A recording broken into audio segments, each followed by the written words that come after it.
Donc vous avez ici les deux protagonistes, la bactérie, puis au-dessus le bactériophage qui est très content de commencer à détruire la bactérie.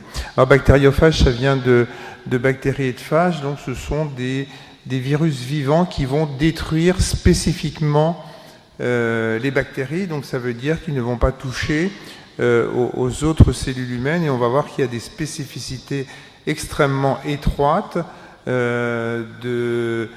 d'espèces, voire de souches, d'où l'importance d'avoir de la microbiologie. On ne pourra pas utiliser des bactériophages si on n'a pas de la bactériologie.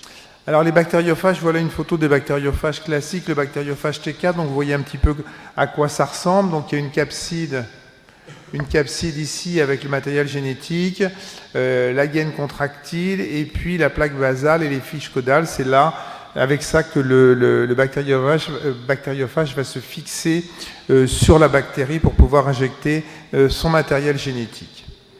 Donc vous avez ici la bactérie et puis ici le bactériophage. Donc le bactériophage, on le connaît physiquement que depuis l'apparition du microscope électronique, parce que contrairement à la bactérie, il faut un microscope électronique pour voir les bactériophages.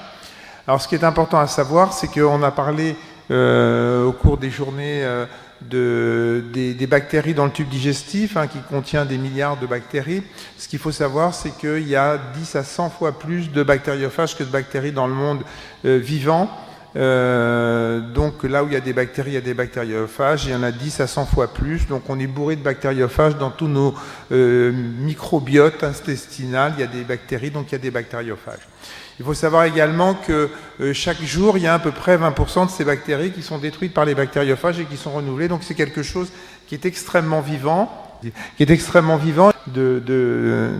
compagnonnage entre les bactéries et l'homme, et il y a le virus, les bactériophages et les bactéries, ils vivent en symbiose depuis des milliards d'années, en s'échangeant du matériel et en vivant en bonne entente. Alors comment est-ce que vont agir ces bactériophages? Alors l'élément majeur, c'est la destruction de la bactérie. Je vous ai parlé tout à l'heure des lysines, qui sont des enzymes qui vont détruire la bactérie. Donc le bactériophage, il va se fixer sur la membrane, sur la paroi de la bactérie. Il va injecter son matériel génétique, et à partir d'un bactériophage qui va injecter son matériel, il va y avoir un détournement, comme pour toutes les infections virales, de la machinerie cellulaire de la bactérie, qui va permettre de fabriquer un certain nombre de bactériophages, entre 10 et 100. Et puis, avec les lysines, il va y avoir destruction de la paroi bactérienne, et les bactériophages vont être libérés dans le foyer infectieux, là où il y a la bactérie. Donc, on part d'une bactérie, on arrive à 100, et puis ces 100 bactériophages vont infecter 100 bactéries. On va avoir une augmentation exponentielle du nombre de bactériophages, ce qui fait dire que ce sont des antibactériens intelligents, contrairement aux antibiotiques qu'on est obligé de remettre en permanence. Autre point qui est important, ça agit extrêmement rapidement. En quelques heures, vous avez détruit des milliards de bactéries, donc c'est un phénomène qui est extrêmement, extrêmement rapide. Alors comment est-ce qu'on peut le voir? Vous avez ici une boîte de pétri, tous les trous blancs, c'est ce qu'on appelle, tous les trous transparents, c'est ce qu'on appelle des plages de lyse, et à chaque fois qu'il y a une plage de lyse, on a un bactériophage, donc on peut, en faisant des dilutions, comptabiliser et voir la quantité de bactériophages qu'on a au niveau de la solution.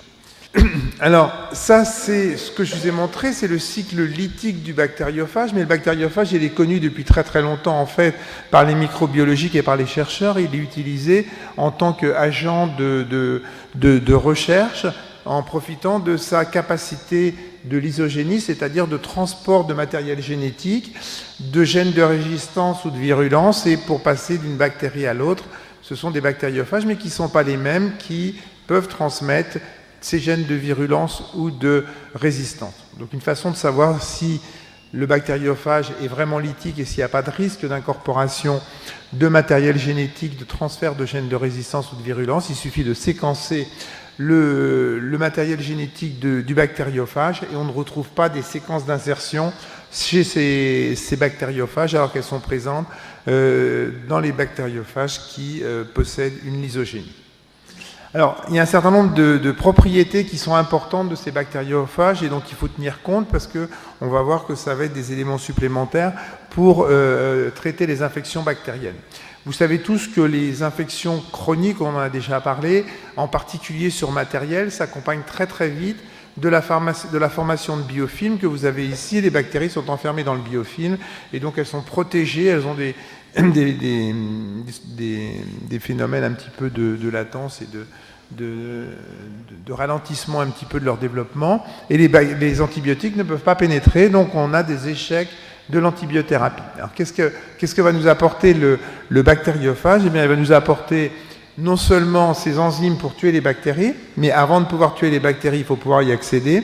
Eh bien, il possède également d'autres enzymes, une dépolymérase qui va détruire le biofilm, qui va permettre de libérer les bactéries qui vont pouvoir être tuées et par les bactériophages et par les antibiotiques, si on met des antibiotiques en même temps. Donc non seulement il va avoir une action pour détruire les biofilms, mais également pour empêcher leur formation. Donc c'est extrêmement important dans toutes nos infections chroniques et surmatérielles qui sont de plus en plus fréquentes.